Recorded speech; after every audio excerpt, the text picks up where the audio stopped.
You not gonna lie, I'm at the tall figures. I don't even wanna be involved with you the way I am because I want it all quicker. And I ain't stopping till the family all richer. WWE being good is bad for business. Well, what they mean is bad for the industry. Ebu of Wrestle Purists on Twitter is having a conversation with some individuals, and this is what ends up coming out of that conversation. That the WWE being good is actually quite bad. So we have to start at the beginning because that's where you should always start stories. So once upon a time, there was a developmentally delayed wrestling fan who decided to open his Twitter account and subject all of us mature adults to his brain rot. He tweeted out, Zack Sabre Jr. is better than Bret Hart. You know, I don't know. I should not be subjected to the wrestling opinions of like 14-year-olds. And I'm not going to spaz out on this guy because this is how kids think nowadays. They naturally think, oh, something is new, therefore it is better. And then somebody, who I guess is one of his followers, responded by saying the new generation will always be better than its predecessor. This shouldn't be a hot take, but wrestling fans are always stuck in the past. Presentism is a thing, you know? The idea that just because something is, I guess you could say popular, you could put that in quotations, right now, then it is better than what existed in the past. Not exactly true. So, this Ebu fellow, a wrestle purist, actually has somewhat of a brain on his shoulders. Sometimes. I've seen some of his more delusional tweets as well. But he says, quote, I don't think this is automatically the case at all. Look at the Japanese thing. Look at the lackluster crop of current juniors and young guys being positioned to be the next aces, and tell me they stack up. I don't know about Japan, but he does, and he is unenthused. He's looking at Tanahashi and Shane. Ace, what's happening? What are you doing over yonder across the ocean? So one of his followers says, if that were the case, wrestling would be in a better spot than it is now. And then this gets to the comment that I actually want to discuss. So Ebu says, yeah, I think we're fucked. Industry trends are being set by WWE with no new ideas or traceable waves happening anywhere else. It should not be that way. Very backwards. And typically, in a functioning wrestling ecosystem, there's new phenomenons taking place at the underground level all around the globe. Stylistic homogenation and derivation everywhere, lessening the need to even consume all the outside wrestling. Junior heavyweights aren't evolving or innovating anymore. The fraudulent young aces in Japan are shitting down their legs rather than pulling their promotions above water through sheer force of will, and everything feels the exact same. The business isn't delving into underserved markets, underrepresented demographics, to try to take a crack at approaching the medium from a different angle. Between Collision, Battle of the Belts, Royal Quest, the Maple Leaf shows, and Rev Pro, the big takeaway was that wrestling has no new ideas. A big deluge of stuff happening with nothing separating itself from the pack. Scott D'Amore's big bright idea was, quote, TNA but in Canada. TNA is almost always in Canada as a sidebar. Back to his comment, says there isn't an attempt anywhere to tell wrestling stories differently either. Why is no promoter grabbing me by the collar and saying this is what we do? Most of them can't boast that because you do exactly what he does. And he does, and they do, and them too. So, he's upset that there's not enough innovation. Well, I don't know what more to tell you. I can tell you this. A lot of the quote-unquote innovation has been people basically destroying the business. I mean, we told you guys you can't do handspring moonsaults on 4 different people can't do handspring moonsaults on the card. You guys said, oh, we were old. We were washed. All the guys we liked are boring and suck. Because you want to watch guys do handspring moonsaults 6 guys on the card doing it. Okay, so now 6 guys on the card are doing handspring moonsaults, and you're saying it's boring. And you're saying there's nothing new. Oh, really? Oh, you guys can't find any more firebombs to hit each other with. No, nobody's willing to go out here and wrap themselves in barbed wire anymore. Oh, I'm sorry, they've been doing that for 20 years now. So they've been doing handsprings for 20 years. They've been doing barbed wire for 20 years. They've been lighting each other on fire, hitting each other with light tubes, falling from the ceiling, jumping off scaffolds. They've been doing all this stuff for 20 years. And now everybody's like, there's nothing new anymore. Huh.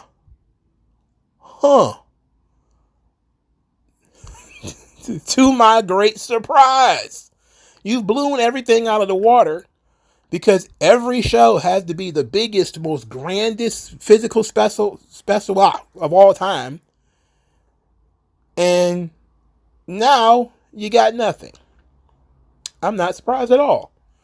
I'm not surprised at all.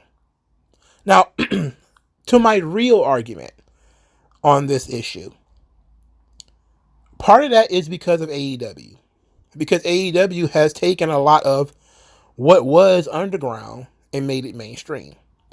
They have poached talents from New Japan, from England, from Mexico, from all over the place, and gave them a platform, which is good. There's not a problem with that.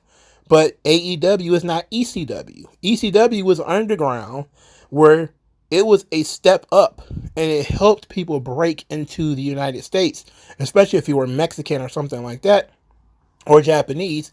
It helped you break into the U.S., where you couldn't immediately get into WCW or immediately get into WWE. But AEW thinks that it's, both ECW and WCW at the same time.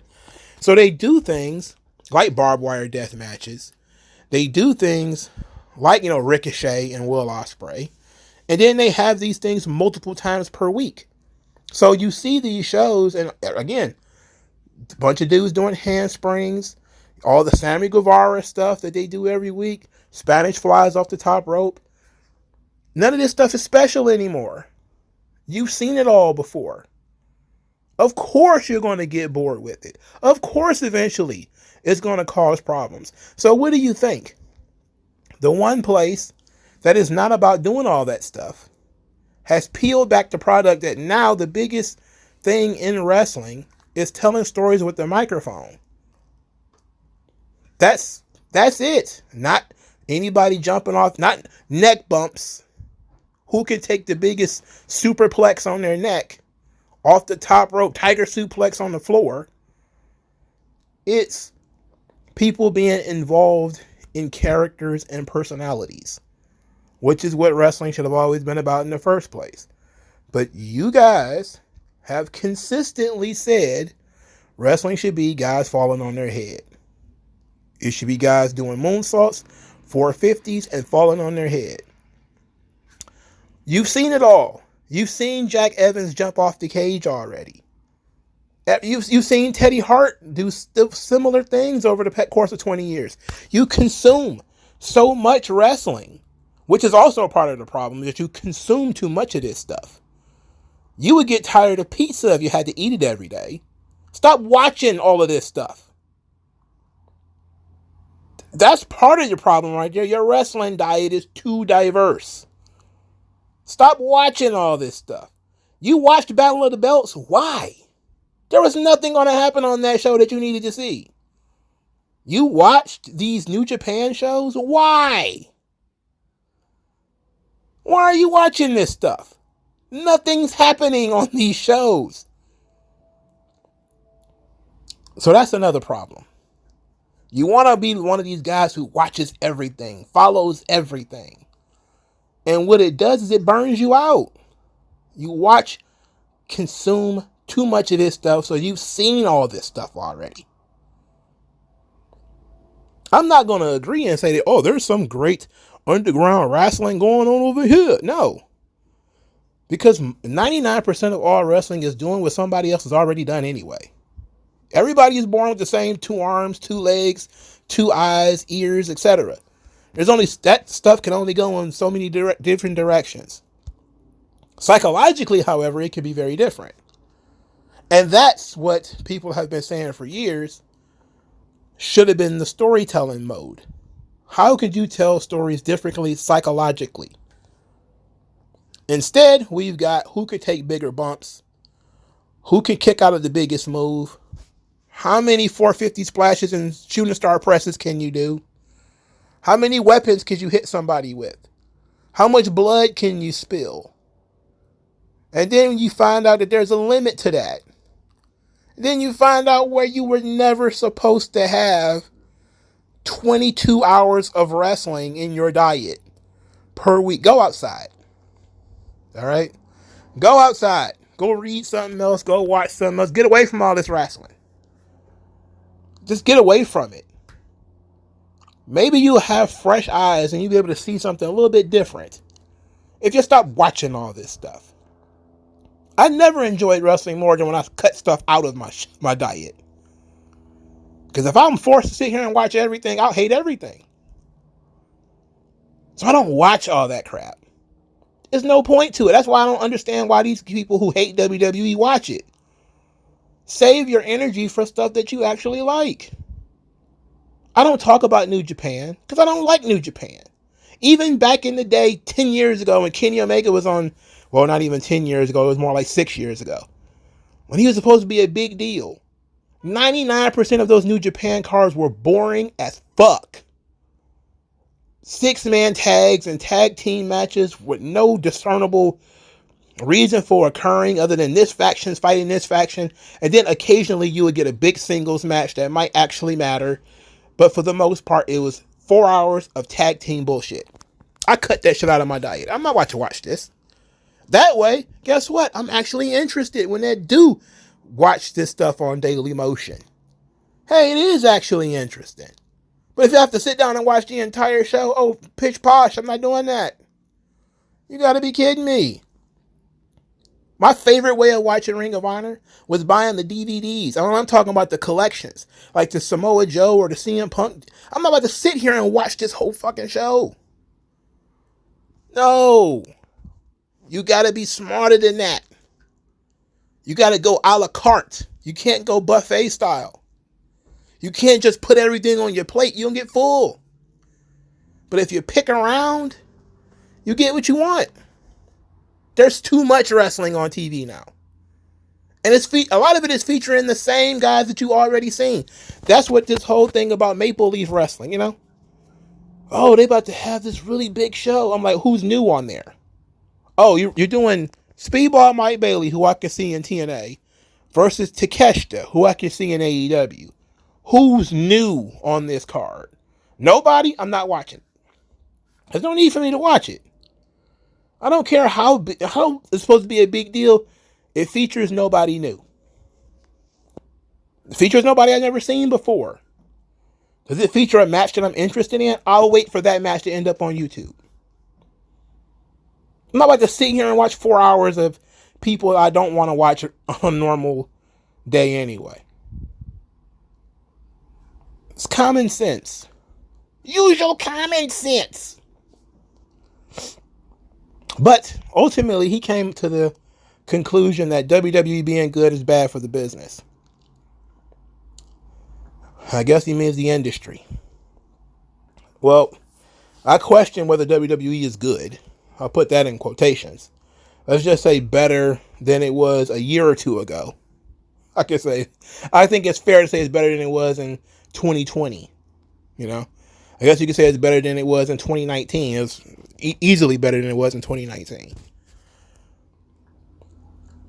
But if something being good makes other things bad, no, that's not what happens.